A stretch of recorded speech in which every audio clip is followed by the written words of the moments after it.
It's my pleasure to introduce our first guest today. Designing professionally since 2001, she has been the design expert for WFAA's Good Morning Texas since 2006. Social media plays a large part in her daily design life. She's served on several social media panels, including Kravitz Social Media Tour and BlogFest. She's been a style spotter for High Point Market Home Furnishings for 3 years in a row, and was part of Dallas Market Center's Blogger Sneak Peek Host Committee. She was recently selected as Traditional Home's 2017 Show House Designer, a colorista for White Company's line of custom sinks, right there. Fashion Group International of Dallas's rising star in interior design, one of the top 15 best designers in Dallas by Build Direct, and was nominated just recently for the Best Interior Designer for the 2017 Arts Award, an industry award program celebrating excellence in our industry. She is busy making the world more beautiful. Would you help me welcome Shay Geyer? Thank you. And this handsome gentleman over here, he established his firm in 2002, and the company's style continues to this day to reflect his client's personal aesthetic while highlighting European and Southern sensibilities, sartorial influences, and big, bold prints. They partner with local, national, and international showrooms and artisans to thoughtfully select furnishings and finishes, as well as creating custom pieces. His projects have spanned from coast to coast and have been featured in House Beautiful, Traditional Home, and the Wall Street Journal. He designs, he creates, and he's always making the world more beautiful. Scot Meacham Wood. Great to be with y'all today. And done, right? Thank y'all for coming. Shay, take us back and tell us what it was like when you first fell in love with interior design. Well, that was a long time ago. My mom actually founded our business when I was 2 years old, so I grew up in the design world. So she'd come home with her fabric samples for projects, and I would make clothes and matching bedding for my dolls. So I don't think I knew that this is what I wanted to do until I was in college, and I would get excited to help my friends and sorority sisters with their dorm rooms, and I always wanted to have it, neat and tidy and cute and coordinated. And so my mom was like, "You should really think about this as a profession." And I was in school to be a sports broadcaster, and so I quickly decided my first paycheck with ESPN as an intern was $75, and I was like, "Yeah, this isn't going to work for me." So I came to work for my mom professionally in 2000, and worked underneath her until I built my own clientele, and now we have a design firm and furniture store in Dallas. We have 36 designers on staff and a 40,000 square foot retail store. So it's a passion. It was in me. I tried to fight it, and thank God my mom was like, you really need to hone this. So I think it's something that's kind of in us, and we all sort of discover it, because it doesn't feel like a job. It just. Oh, sweetie, some days it does. Well, yeah, that is true. The paperwork side of it. There are those days. The design part of it doesn't. The design part's fine. Yeah, that is the good stuff. Scott, how about you? I had a very odd upbringing. My father was in the military, so we moved about every year and a half to 2 years, pretty much very internationally. But through several of those moves, we obviously just took our own existing furniture to this new location. So I remember vividly seeing my mother just take the stew of the last house, of all of its components, and completely reimagine it in the footprint of the new house. So I never grew up with that thing that sofa had been against that wall because we put it there in 1973 and it's never moved. Yeah. Our furniture moved houses and rooms, and things that had been the desk in my room, it used to be the desk in my brother's room. This very fluid sense of what design and rooms could and should be. Did you understand, or at what age did you understand that this might be a profession, though? Because it's one thing to grow up seeing your mom work magic in the home, but it's another thing to understand that, wow, I could do this for a living. I studied design in college. Hilariously, my degree is in accounting, which actually serves me well in my design business. But it was much later. I spent 15 years at Ralph Lauren after college, In their creative services department, we would design all of the windows and the showcase rooms. And again, you were taking this very static space, and this room that had been a little French Riviera bedroom for spring is going to be an English manor study for fall. So you would take this same footprint and continuously just churn through reimagining it. So I grew up with this very kind of unbounded sense of what design could be that I hope I bring into my current projects. Well, I think you're both doing pretty well, from what I can tell. Now, I've heard it said that all good design is local. So if you think about that, think about the similarities and maybe the differences between, say, design in Dallas and San Francisco, where you're from, Scott. So that's footprint. Yeah. That's one of the big differences between San Francisco and Dallas. Y'all have room to spread out. A little bit. No, trust me, y'all have room to spread out. I mean, I was being sarcastic, but I would say for me, aesthetically, my clientele, I might actually disagree with that because I think Dallas is kind of a melting pot. I think that Texas gets some stereotypes for sure.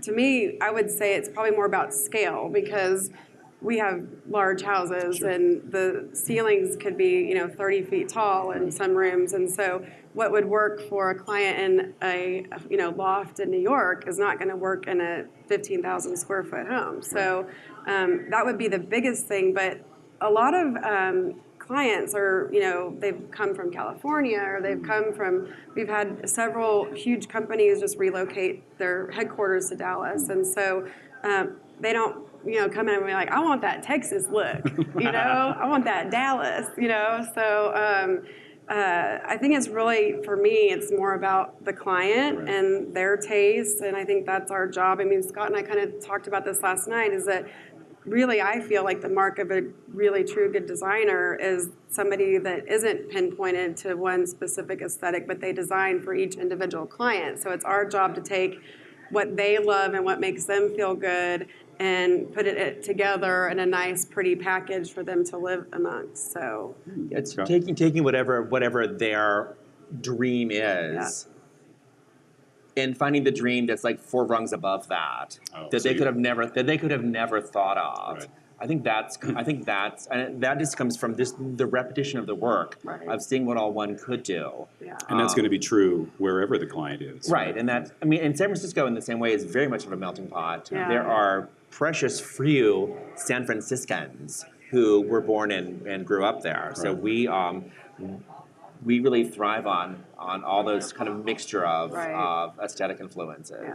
So you're working with a client, and it's time to start creating concepts for the new design for the house. Where do you start? Where do you begin? Let's take a room. Let's just say a living room, and it's time to create a scheme and a concept for that room. Where and how do you start? Scott? It's very ephemeral. I don't want to have a formula. First we go to this and that, and we start there. I knew a designer friend of mine. He said he always started with the layout of the can lights in the ceiling, which I couldn't even begin to get behind that. So, I don't know that I have a thing, the shtick that we do. It's a lot of conversation with the client, like what the room needs to do, more not just functionally, but how they're going to live in it. Right. To what level of formality or durability or sustainability or functionality that the room needs. Shay, how about you? Yeah, I would say for me, it's like that discussion when you initially meet the client, instead of like, you can have a conversation with somebody and really kind of pinpoint their hot button, so to speak. So colors that they like or that they're drawn to or make them feel happy. Do they have an art collection? I like, if your client collects art, I love to sort of take inventory of that and then say, if we have a favorite piece and we know it works in this room, that might be the jumping off point. I do think, rugs, we're in a beautiful rug showroom, so I think, a rug could be inspiration easily for a room. For me, I like color and patterns, so a rug. And we share that. Yeah, we That's kind do of- share that for sure. Yeah, neither of you are timid about color No. or pattern. No. Which is a good thing. Yeah. We need more of that, if you ask me.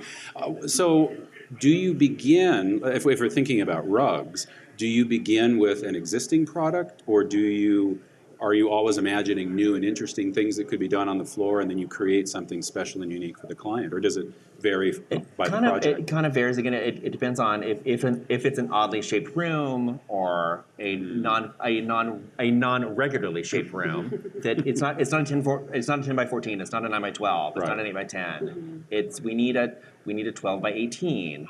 Then we're getting into the need for at least customizing the size of it. Right. And once you kind of break through that hurdle, that opens up Where you're so many other source ideas. it, yeah. And then there's always, you're dealing with time frame and Right. budget.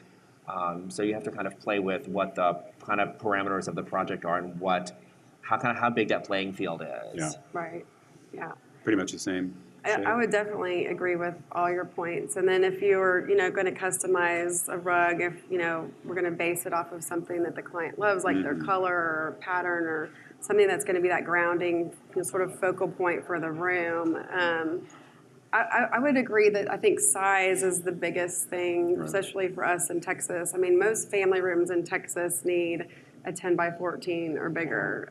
We have a lot of the open floor plan concept, so you have your kitchen and your breakfast nook or dining area, and then a great room sort of feel. So they're harder to find, those sizes, and so. And you really need the rugs to help to identify those spaces within that greater room. For sure. Yeah, 'cause you're You need defining those space. just as border templates. Right. Yeah. So I think that's a great point that Scott made. That size is a big drive, and obviously budget, and then so that we're going to do one of a kind, or are we going to do something that's an inline rug or something, a stocked rug? So. But when you get that client and they and they're almost pushing you, could be I love this, but I don't like that green. Right. When you find those clients who really want to experiment and push their own boundaries past.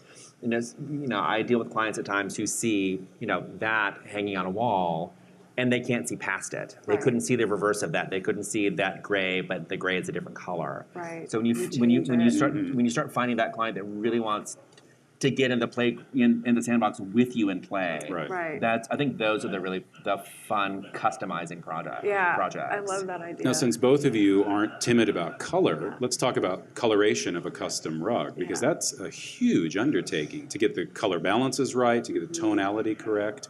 What is that process like for you? How do you get it right? And then, just a gossipy little question, what's the most colors you've ever put into a rug? Oh, wow. Well, and that's a really tough question. So I always start with Pantone colors. So depending on if, we're designing it from scratch, or we're just taking a pattern that already exists and we're just changing the colors, which can totally change the look of a rug. Right. So I start with Pantone colors and then go from there. But so your question about how many colors, so that's another interesting thing, because some rugs you might have shading. So you might have like a charcoal gray and then like a deeper gray or whatever. So I mean, the more traditional style rugs, obviously, and the ones that have that antiquing, which I think Nourison does an amazing job on those. I don't know. There could be, I don't know. I was going to say 20, 30. Yeah, good. We both guessed at the same number. Maybe Alex could join and tell us exactly. He probably has a better answer. He's like, for that. only 30 colors. Really? That's a pretty quiet color palette. Yeah. And it's so important that you have that shading, because that gives that rug the depth. And the interest. So it sounds like it's not just like sitting down with a coloring book and coloring in a few colors. There's a real art to deciding what colors go where and how they relate to each other. Yeah, and I think you're more modern, like a pattern like this rug we were seeing right here behind us. I mean, obviously that's, you've got a very geometric pattern to it, and you don't have the shading like you do in some of the more traditional rugs. So less colors and something like that. But, and again, it depends on the client too. I mean, I think a room can be gorgeous if the rug is sort of the statement, and then everything, your upholstery is very neutral around it. So it sort of is a showcase. And then you sort of nod back to the colors in the rug and other aspects of the room. So, I mean, for us, we're kind of playing with the idea of the envelope of the room, of the floors and the walls and the window treatments and the art. Is that where the party is, Right. and the contents are very secondary to that, or is it the reverse of that? Right. That we start with this very neutral envelope, And and all color the and activity pattern. happen, you know, in Yeah. the contents of the room. yeah. I think it's Interesting. kind of finding that balance, or creating even more conflict by having it all be interesting, Right. or all Layering, be neutral, yeah. and then it becomes about texture and finish. And that all goes back to the needs and the preferences of the client has, right? Right. Yeah. Yeah. So speaking of clients, and we touched on a couple of points earlier, time, because a custom rug does not happen overnight. No. Yeah. And cost, there's a Right. certain expense or investment that's required. What are those conversations like with your clients? You know, okay, you love this concept and we're going to have it made, but it's going to take 9 months. In our culture where instant gratification seems so important to so Right. many people, how do you walk them through that process and get them to feel comfortable with waiting? The good news is it's very factual. It is The expectations. It takes this long to make this rug, Yeah. and it will cost us this much money. Yeah. Right. And those are things that are knowable from the beginning. From the beginning. And I think as long as that is understood, and I always add a couple months on to some of these because if it can get stuck in customs. There's the parade of yes. parameters sometimes is hilarious. So I think it's about setting the expectation of what's going to happen, how quickly it's going to come, when you're going to see the strike off, what's signing off on the strike off, what that means. Okay, now, for people who may not know, although I think everyone here probably does, what's a strike off? If you're doing something in a custom color, very often you'll have a portion of it made with your colors. Okay. So you can. So again, it's a factual, corporeal This is what it's thing. going to look This is like. what it's going to look like. Okay. You've got to extrapolate it over, many more yards. Right. But it This gives you a representation of what Right. you're going to get. Yeah. Wow. So that's a huge tool with the client. it certainly is. To get them, to keep them Yeah. excited and interested and engaged in And the then process. sadly, oftentimes that striker has to go back to the mill because in the mill, after the client signs off on it, the mill actually has it in their hands. Oh. So they So know they're what making it to they that. have it. Right. And sometimes I wish our clients still had them because they could at least kind of go in and pet it and like, ooh, this is going to be our coming. rug. It's coming. It's coming. Yeah. Laid in the corner of the living room. I know. Yeah. Yeah. I would say for me, if there's a long lead time, we're making a custom rug for a job, it's more, I propose something like that more on like our ground up projects. So when we're doing, before the foundation's even poured, we're working with the architect on the finish out of the home and the client on the finish out of the home, because then you've got the time. Right. And that's not really, I mean, obviously you educate them and say, your family room rug is being custom made, and so it's going to take 6 And to 9 no months. one else will have this rug. Exactly. That works wonders. Yes. That's true, You yeah. will, you're the only person that will have this rug. It speaks, like- it's huge. And then, I mean, sometimes when you come back with the higher price tag on a custom rug like that, then they're like, well, but nobody else will have it. Right. There was this Why great, not? I was listening to Yeah. it was a report on advertising. This whole thing was it Domino's? It was like 30 minutes or less. Yes. And part of the kind of shtick of that was that as soon as you ordered your pizza, you thought about Domino's for 30 minutes. Because you You're knew waiting. that if 20 it's not here in 20 minutes, it's going to be free or whatever Whatever the that parameters was. were, yeah. So it's a great way of having this little plate Yeah. spinning. Yeah. Oh, they're making your rug. We're 2 months in. We've got another 7 months to go. It's this thing that's Right. in process. That's kind of magical. It is a little like giving And birth it's- at times because you don't see it till it's done. Yeah. But all of that becomes part of the story. Comes and that's kind of it helps build that excitement and Right. it helps their investment feel. So where there's a great story in the theater, there's opening night when the curtain goes up for the first time. So when you've created a rug like this, what is the reveal like with clients? I mean, do you put the whole room together before they Yeah, see it would any be of the this? installation. Yes. I mean, you don't just take it out there and be like, oh, your furniture will be here next week. Have you ever slept the night before a big install? No. I lay awake It's and like just a kid on oh, Christmas, right? I'm excited and Yeah. horrified Yes. because so often like I haven't seen all the component pieces yet. Like Yeah. we'll see some of the things in the warehouse, some things haven't come in yet, Right. some things aren't uncrated yet. So oftentimes we'll see them at the house Yeah. when they come off the truck. Yeah. I usually send clients away of the day because I just need to Go be in my own shop, go have space. fun. I would think that would be the most impactful, because if they see it dribble in, even over the course of a day, it diminishes the impact. The big But when they impact. come in the door and see the it's, whole it's Yes, all and the done. flowers are done and the Yeah. candles are lit and Right. the whole, yeah. I yes. actually give my clients the option. So when I do the initial consultation, because some people are that instant gratification, and if they're ordering custom furniture, it could take anywhere from 6 to 12 weeks. So some people are like, you know what, I want it as it comes in, but I just want to keep it having it. I don't prefer to do it that way. I prefer to do like Scott said, where you do the whole big reveal, and I usually do some sort of a gift like fresh flowers or a bottle of champagne and some candles or something to sort of set the mood and the excitement, especially on our ground up projects. But going back to something you said earlier though about budget, I'm really not a snob about mixing. I don't know if I would say high-low, but I guess that is the way. That just sounds really trendy to me, but it's like the high truth. medium, something? I know, right? I know. We got to come up with something new for that. We'll So work we're on gonna that. think about Hashtag that. something We'll we're work working on on. Yes,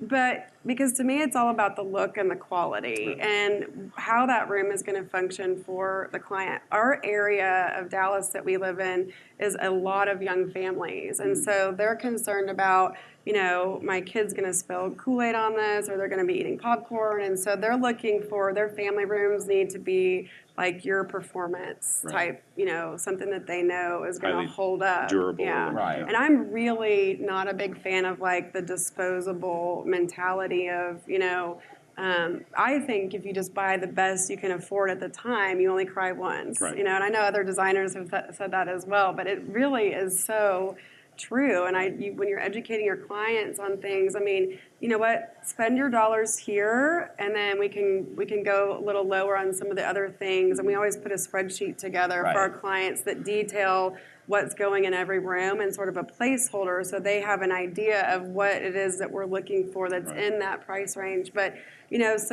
formal dining room, if you love to entertain, maybe you go a little higher end in there. There's certain rooms I feel like need that for sure. And dining rooms get so expensive. I know, yeah, for sure. But I love going in home and having, which right now we have no furniture in our dining room. So we just moved into a new house. But The cobbler's children. yes, it's the truth. But there's something about it, and every time my clients, like if we're doing a whole house project or it's just a dining room, they use it so much more than they ever anticipated, because you've got this beautiful rug and then the table and then the whole, everything sort of sets the tone, and then they want to set the table and then they get the kids into it. And I think there's this sort of trend I feel like we're seeing, at least definitely in our industry and influencers that we're seeing, is that I think a lot of us hoard china and love to mix and match tabletop stuff. And, my girls love to set the table and sort of things like that, whether it's pizza or filet or something. I think there's a big trend in dining room. And that's a big kinda part coming back. of Southern heritage and culture. This thought of the home isn't your refuge.